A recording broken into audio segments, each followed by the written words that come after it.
is it wrong, or can a woman ignore kind of the superficial things like money, looks, um, masculinity, those kind of things, or should that be part of, and if it should be part of what they're looking for, um,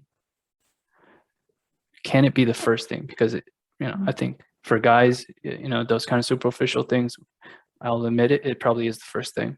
Yeah.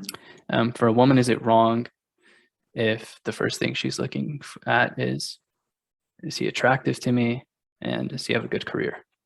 Yeah. So, I think those things are definitely important. No one should ever marry someone, date someone they're not attracted to. But I will say that attraction sometimes builds over time, especially for women. A guy might not be attractive to her right away, but the more she gets to know him, the more she gives him like a chance, that he becomes attractive. And not just physical attraction, but like emotional attraction, spiritual attraction, all the other things that, make up this person. And throughout that process, the physical attraction can really like grow in her eyes. So I don't think we should, scratch someone off the list because I'm not initially attracted to them right away. Give them a chance. And after you've gotten to know their personality a bit more, if you're still not attracted to them, then it's okay to walk away, right? You need that attraction to build a good relationship with one another. And I tell guys this too. I'm like, just give her a chance. Maybe you're not initially attracted to her, but it might come there. And a lot of people will tell you that, that's their experience. Now for the career part and for how much money he's making, if you have a certain lifestyle in mind, right, and you're set on this lifestyle, like I want a big house, I want a nice car, I want X, Y, and Z, I want the nice vacations, whatever it may be, right, and you're making enough money to kind of support yourself in that. Now you're looking for a partner to complement you, to bring that portion into the relationship as well, and then that's an important category for you, right? But if you're somebody who's maybe simpler about it, who's saying, what, I'm comfortable with the life I'm living, I'm okay with not having a mansion, I'm okay with just having enough what I need, I don't need a fancy car, and then you meet somebody who's not making a ton of money, then you're okay with that, right? It really depends on your standards and what you're willing to live in. But don't lie to yourself and say, well, I'm okay with the simple lifestyle and the simple house, and you end up with somebody who's not making so much money, and then you have resentment towards that. You really have to be honest with yourself and see what your standards are and what you're willing to live with and live without. Right. And, everybody's at a different level. Everybody can be sacrificial or not sacrificial. It really depends on you. And if it was up to me, I'd push people to be like, look, money is just money, right? It's fleeting. That's what the Bible says. It's passing. You're not taking that with you anywhere when you die. And it's not just all about that, right? Vanity of vanities.